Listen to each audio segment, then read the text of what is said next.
Como é que funciona isso por exemplo, por que que você sabe? Eles liberam a pauta após a conversa? Como é que funciona isso? Tem dois caminhos, né? Primeiro tem uma publicação da pauta que foi discutida,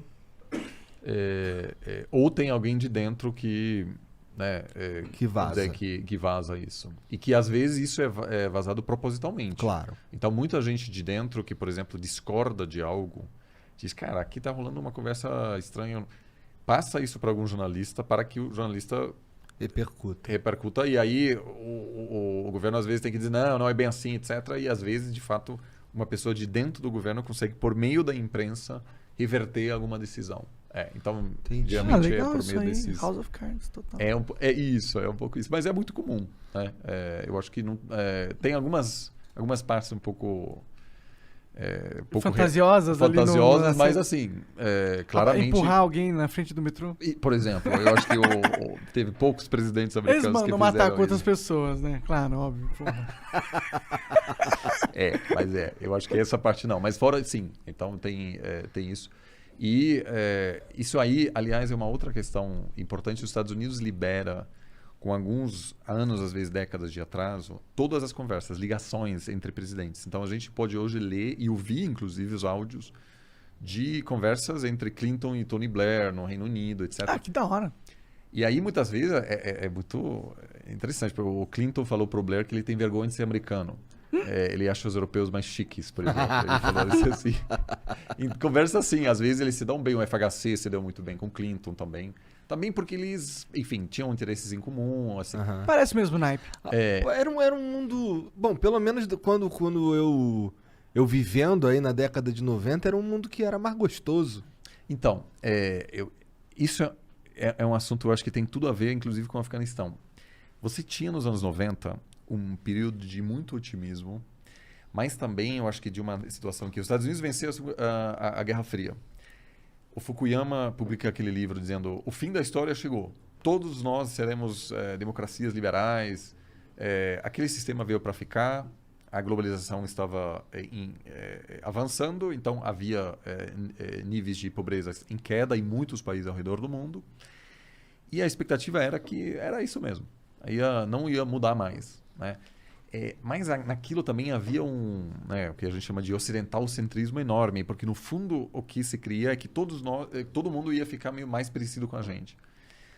Que obviamente, do ponto de vista chinês, não fazia tanto sentido. Os Estados Unidos permitiu a entrada da China na OMC, na Organização Mundial de Comércio, achando que por meio da liberalização econômica eles iam democratizar a China. A China, que é um país, é uma civilização milenar, que acha que os Estados Unidos têm uma história desse tamanho. Obviamente, enfim, tem mesmo, né? Comparado à China. Essa aposta não Cara, tem a vingou. muralha da China. Os caras fizeram a muralha da China. Então, assim... Não tem a muralha dos Estados Unidos. Você tinha aí... Nem o Trump conseguiu. Agora, aliás, agora tem enchente, por causa da mudança climática, a enchente está tirando o muro, assim, agora, porque a água está passando embaixo. Por debaixo, puta. Agora, então, eu acho que a gente tinha uma visão, em retrospectiva, todos nós um pouco simplista, de que a gente achava que, a partir de agora, as coisas iam ser mais tranquilas, processos de democratização. Na Europa Leste, você, de repente, tinha um monte de democracia. A Espanha estava se consolidando como democracia, o Portugal. Muitos países passando... O Brasil também, né? Os anos 90 foi uma época, em geral, positiva, né? De democracia se consolidando, que levou depois a uma consolidação econômica também. Teve um soluço ali bem no comecinho, mas depois... Isso. Estabilizou. Não, mas faz parte da democracia. Tem impeachment, faz parte. Funcionou. As Forças Armadas não entraram para dizer vamos resolver essa bagunça aqui. Então, se consolidou. E aí, a partir do 11 de setembro, e agora a ascensão da China, eu acho que a gente percebe que as coisas não são tão simples assim. E os ciclos históricos de conflito, consolidação, tensão, etc., continuam. E a gente está agora passando por um processo que é raro, né? Que nem toda geração vivencia, de que uma grande potência está sendo superada por outra. E essas transições geralmente são muito conflituosas. Poucas deram certo, entre aspas, sem conflito. Uma delas que deu certo, sem grande confronto, foi os Estados Unidos superando a Grã-Bretanha. Mas foram países muito parecidos também, né? Era com tipo culturas o parecidas. filho superando o pai, né? Um negócio assim. Pouco assim, teve alguns momentos de tensão. Mas se todo mundo tá legal ali, se tu conseguindo viver numa boa, será que eles vão querer entrar numa? Tipo, outra Guerra Fria? Acho muito improvável. Será que a bomba atômica não impede de guerras acontecerem? Você estudou RI? Não, cara. É porque você tá trazendo aí todos os argumentos. Assim, eu acho que sim, você deu uma lida, né? Cara, eu sei que a bomba atômica é um impedimento de guerra, é por isso então, porque um dos argumentos, né, sobretudo de pensadores realistas, que acreditam que a bomba atômica é um impedimento para confrontos sistêmicos. Isso pode ser, a gente não sabe. A gente não sabe, né? Tem gente que acha que é a ONU que garantiu a paz desde a Segunda Guerra Mundial. Você está mais do lado realista, né? Eu tô vendo assim. Você não é um cara assim tão otimista assim. Eu não acredito que organizações regem o mundo. O mundo funciona do jeito que ele quer. Então, se você... Assim, as bombas atômicas, em teoria, sim, podem estabilizar, a não ser que tenha proliferação e pode haver confrontos acidentais também, né? Um Estado Islâmico pega uma bomba atômica. Fudeu.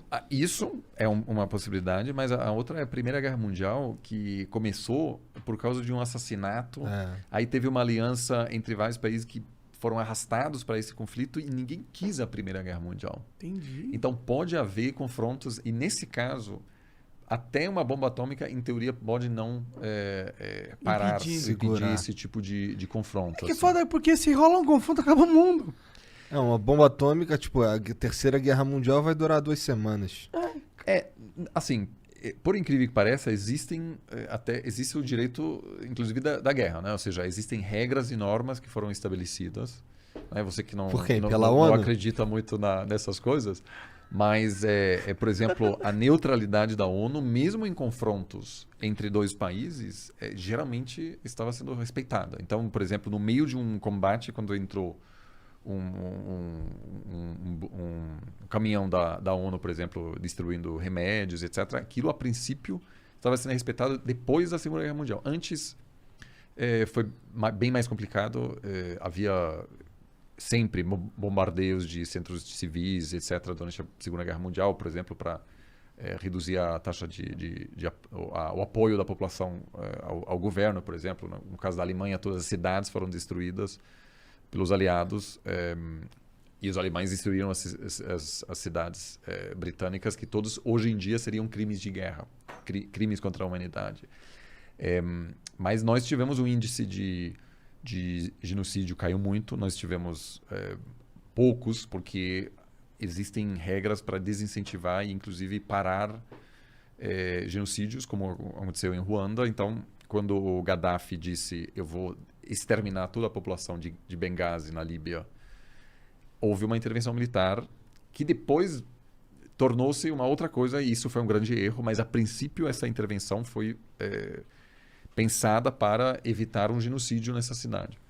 Então, assim, eu acho que algumas regras podem até produzir uma situação que dois países se enfrentam com armas nucleares, ou seja, tendo armas nucleares, mas sem usá-las, que inclusive foi o caso quando o Paquistão e a Índia entraram em guerra em 1999, mas ambos concordaram em não usar as armas nucleares. Mas é uma guerra de mentirinha, né? Porque, pô, concorda comigo, você tá perdendo. Você tem a bomba nuclear? Claro. Foda-se, meu irmão. Foda-se na hora, não é? Então o problema é, se tem bomba nuclear, eu acredito realmente nisso. Eu acho que tipo, é Deus sendo genial e colocando uma possibilidade da gente continuar existindo na Terra, colocando a possibilidade de tudo acabar. Pra mim é isso, entendeu? E na Guerra Fria funcionou. Funcionou. O que tinha, e isso pode sim ter, são as guerras, vamos dizer, em outros estados, como aconteceu, aliás, no Afeganistão, que é a Rússia lutando para uma parte e os Estados Unidos na outra. Isso eu acho que é algo que vai ser inevitável. A gente teve várias pequenas guerras que se tornaram muito mais sangrentas durante a Guerra Fria no mundo em desenvolvimento, porque havia interesses ali. Havia interesses e você queria, ou seja, a União Soviética queria complicar a vida dos países alinhados com os Estados Unidos e vice-versa. Né? Uhum. Então isso eu acho que pode acontecer. Mas eu acho que a guerra também pode ser diferente. Pode ser uma guerra cibernética, pode ser, por exemplo, um vírus, né, que, como já aconteceu, aliás, por parte da Rússia, né, que atacou um gasoduto americano que parou de funcionar. Então... É muito mais... É da hora isso, né? Tipo, você causa um dano de bilhões, trilhões a uma nação sem ninguém morrer. É meio 007, mais né? ou Meio menos. 007. A gente teve, por exemplo, teve um ataque de hackers provavelmente ligados ao governo russo contra vários países europeus, atingindo a administração pública. Então, por, sei lá, 2 dias, o Reino Unido não conseguiu mais emitir nenhum passaporte, porque eles não conseguiam acessar o programa. Só que também atingiram alguns hospitais. Né? Então, por exemplo, o sistema ferroviário da Alemanha foi atingido, ficou 1 dia totalmente parado. Então, obviamente, algumas pessoas vão ser prejudicadas também. Algumas mortes. Então pode ser isso, mas de novo, a China ocupando Taiwan, os Estados Unidos meio que se envolve.